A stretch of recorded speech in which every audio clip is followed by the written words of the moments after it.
বন্ধুরা দেখুন আমার জেলি তৈরি হয়ে গেছে, একটা ভেঙে দেখাচ্ছি, দেখুন কতটা নরম হয়েছে দেখুন। আর দেখুন, নমস্কার বন্ধুরা, লতিকা রান্নাঘরে আপনাদের সকলকে জানাই স্বাগত।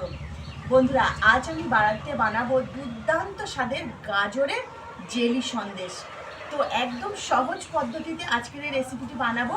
আর এই রেসিপিটি আপনারা প্রথম থেকে শেষ পর্যন্ত দেখুন, আপনারাও বাড়িতে কিন্তু খুব সহজেই বানাতে পারেন। তো বন্ধুরা এখানে আমি 4টে গাজর নিয়েছি আর একদম দেশি গাজর নিয়েছি।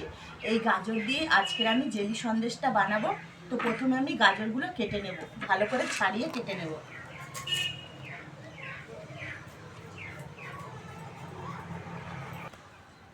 তো বন্ধুরা সমস্ত গাজরগুলো আমি কেটে আর এইভাবে টুকরো টুকরো করে কেটে নিচ্ছি। আমি আশা করছি আজকের এই জেলি সন্দেশ রেসিপিটি আপনাদের খুব খুব ভালো লাগবে। তো একটু ভালো করে ধুয়ে নিয়ে এখানে একটা মিক্সার জার নিয়েছি। মিক্সার জারে ভালো করে আমি পেস্ট করে নেব, কারণ গাজরের জুসটাই আমার এই জেলি সন্দেশে প্রয়োজন পড়বে। তো বন্ধুরা এবারে আমি ভালো করে মিক্সিতে পেস্ট করে নেব। তো বন্ধুরা গাজরটা আমি পেস্ট করে এনেছি। এবারে গাজর থেকে আমি জুসটা বার করে নেব।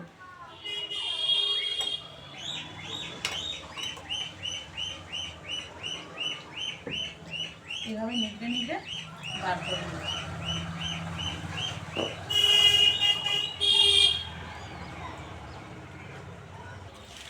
তো বন্ধুরা এইভাবে চামচে করে আমি টিপে টিপে রসটা বার করে নেব।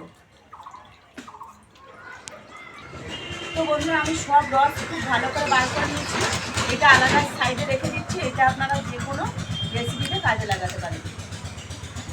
তো বন্ধুরা এখানে একটা কাপ নিয়েছি, আর এই রেসিপিটা বানানোর জন্য মাপটা কিন্তু একদম সঠিক মাপ রাখতে হবে, না হলে জেলিটা বসবে না। 1 কাপ, 2 কাপের একটু কম হচ্ছে রসটা।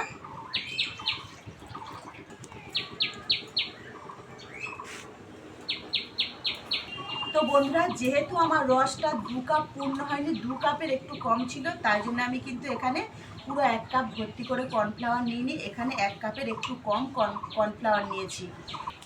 গাজরের রসের মধ্যে আমি কর্নফ্লাওয়ারটা ঢেলে দিচ্ছি, খুব ভালো করে আমি ফেটিয়ে নেব।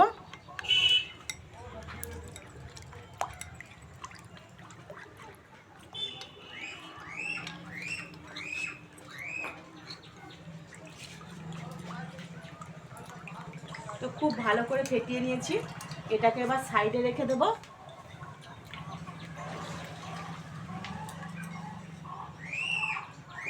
দেখুন বন্ধুরা কালারটা দেখুন কতটা সুন্দর হয়েছে।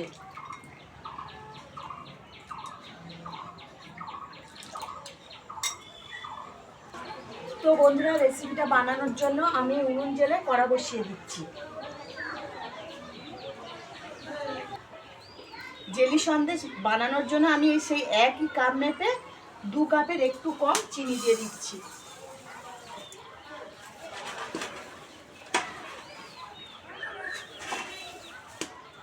একটু কম চিনি দিয়ে দিচ্ছি, আর দিয়ে দেবো 1/2 কাপ মতো জল। ভালো করে চিনিটা নেড়ে আমি গলিয়ে নেব।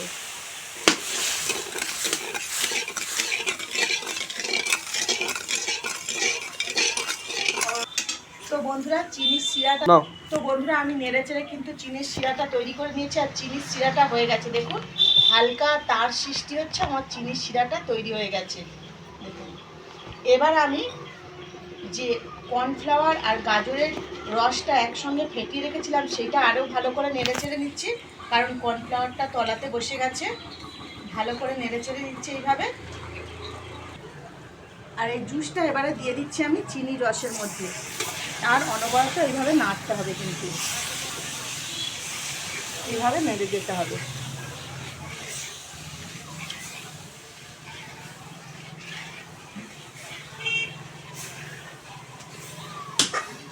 দেখুন আমি নেড়ে চেড়ে একটা জেলির মতো বানিয়ে নিয়েছি, আর দেখুন জেলিটা কত সুন্দর দেখতে হয়েছে দেখুন। এবারে এই পর্যায়ে দিয়ে দেবো আমি 1 চামচ মতো ঘি দিয়ে দিচ্ছি। ঘিটা দিলে কড়া থেকে জেলিটা পুরো ছেড়ে দেবে, আর খুব সুন্দর একটা দেখতেও হবে, চকচক করবে। তো এইভাবে কিন্তু নেড়েই যেতে হবে।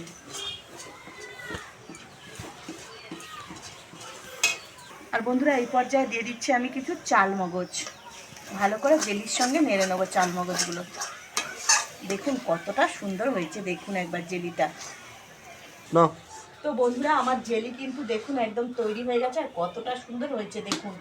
তো বন্ধুরা আজকের আমার রেসিপিটি যদি আপনাদের ভালো লাগে, আপনাদের প্রত্যেকের কাছে অনুরোধ রইল আপনারা কমেন্ট করে জানাবেন। তো আমি এবার জেলিটা নামিয়ে নেব। তো বন্ধুরা থালায় একটু আমি ঘি লাগিয়ে নিয়েছি, ঘিটা থালার চতুর্দিকে লাগিয়ে নিচ্ছি। এই থালাতেই আমি জেলিটা বসাতে দেব।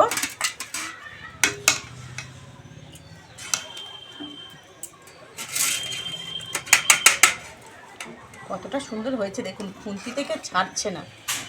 বন্ধুরা জেলিটা আমি এই থালায় নিয়ে নিয়েছি, এবার হাতে একটু ঘি নিয়ে ভালো করে জেলিটা এইভাবে বসিয়ে দেব।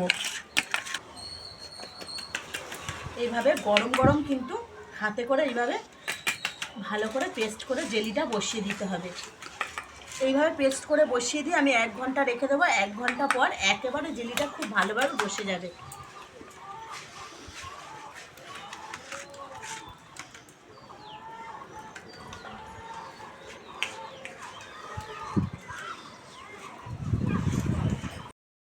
তো বন্ধুরা 1 ঘন্টা হয়ে গেছে, ঢাকনাটা তুলছি।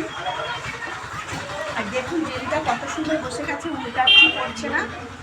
এবার সাইডগুলো একটু ছুরি নিয়েছি, ছুরি দিয়ে এইভাবে একটু ঘুরিয়ে দেবো। আর দেখুন উঠেই আসছে একদম। থালাটা নিচ্ছি, থালাটা দিয়ে এইভাবে উল্টে দেবো। দেখুন বন্ধুরা কত সুন্দর জেলিটা শুধু জমে গেছে দেখুন। এবার আমি পিস পিস করে কেটে নেব।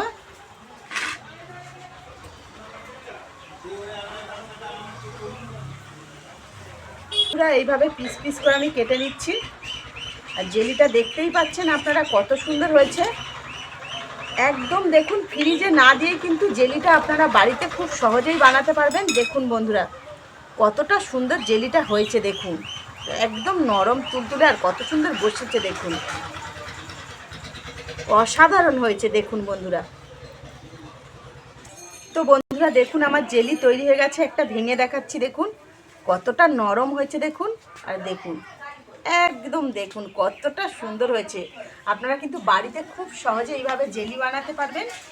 তো বন্ধুরা লতিকা রান্নাঘরে আজকের রেসিপি এ পর্যন্ত, আবারও দেখাবে নতুন একটা রেসিপি নিয়ে। ততক্ষণ আপনারা ভালো থাকবেন, বাই বাই।